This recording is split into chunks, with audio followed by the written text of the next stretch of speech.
أعوذ بالله من الشيطان الرجيم. بسم الله الرحمن الرحيم. الحمد لله رب العالمين الرحمن الرحيم مالك يوم الدين إياك نعبد وإياك نستعين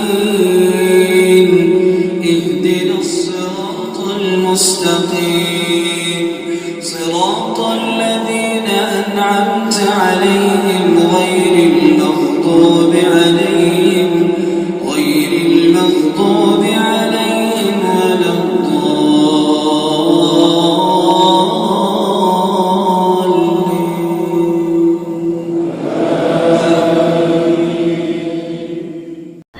آج میں آسان الفاظ میں سورہ فاتحہ کی تفسیر بیان کرنے کی کوشش کروں گی۔ سب سے پہلے بسم اللہ الرحمن الرحیم کو سمجھ لیتے ہیں۔ یہ ایک ماسٹر دعا ہے۔ ہمارا ایمان ہے کہ کوئی بھی کام جب بسم اللہ سے شروع کرتے ہیں تو اس میں اللہ کی رحمت اور برکت شامل ہو جاتی ہے، اور اگر ہم ایسا نہیں کریں گے تو ہمارے ہر عمل میں شیطان شامل ہو جاتا ہے۔ قرآن شریف کی ابتدا سورہ فاتحہ سے ہوتی ہے، یعنی یہ قرآن کی پہلی سورہ ہے۔ پانچویں وحی جو ہمارے نبی صلی اللہ علیہ وسلم پر آئی اس میں سورہ فاتحہ مکمل یعنی پوری 7 آیات نازل ہوئی۔ سورہ فاتحہ کے معنی ہے افتتاحی سورہ یعنی اوپننگ آف دی قرآن۔ سب سے پہلے اللہ نے کہا کہ تمام تعریفیں اللہ کے لیے ہیں جو سارے عالم کا رب ہے، یعنی اللہ تعالیٰ کوئی لوکل ریجنل یا ٹرائبل گاڈ نہیں ہے بلکہ وہ سارے عالم کا رب ہے، یعنی جتنی چیزیں وجود میں ہیں اور جتنے کائنات ہیں ان سب کا مالک اللہ تعالیٰ ہے۔ رب کے معنی ہے جب جتنا ضرورت ہو اتنا دینے والا، یعنی اللہ صرف مسلمانوں کا رب نہیں ہے بلکہ تمام عالم کا رب ہے۔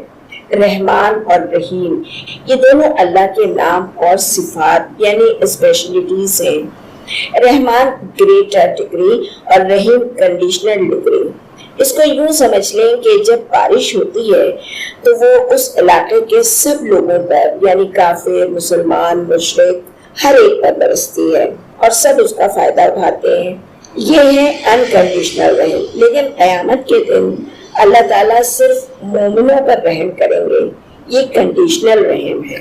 اس کے بعد فرمایا میں قیامت کے دن کا مالک ہوں۔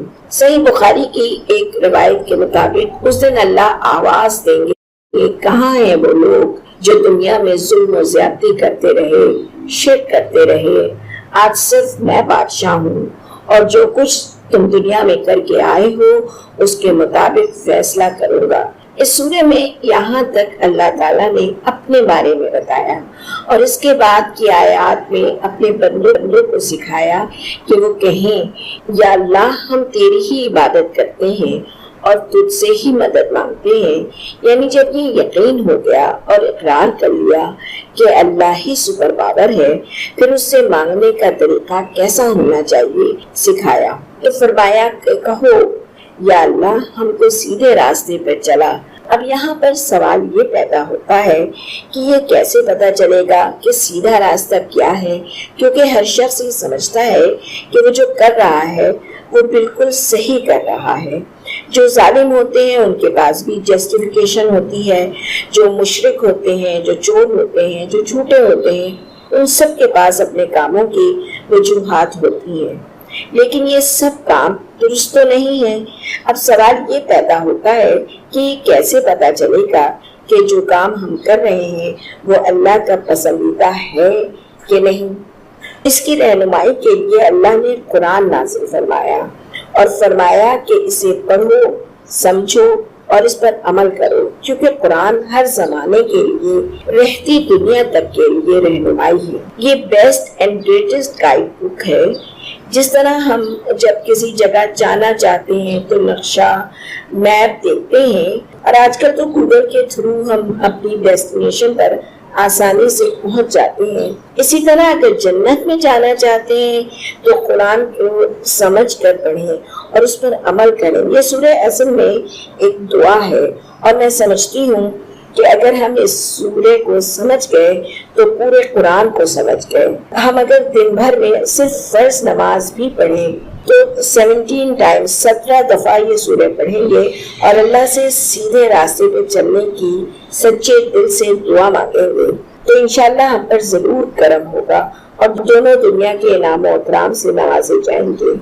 میں امید کرتی ہوں اور دعا بھی کرتی ہوں کہ اب جب آپ نماز پڑھیں یا اس کے علاوہ اس سورے کی تلاوت کریں تو اس کی تفسیر ذہن میں رہے۔ آمین۔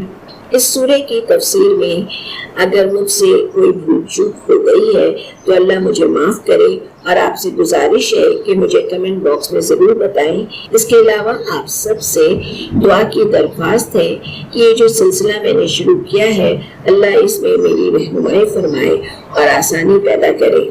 آمین۔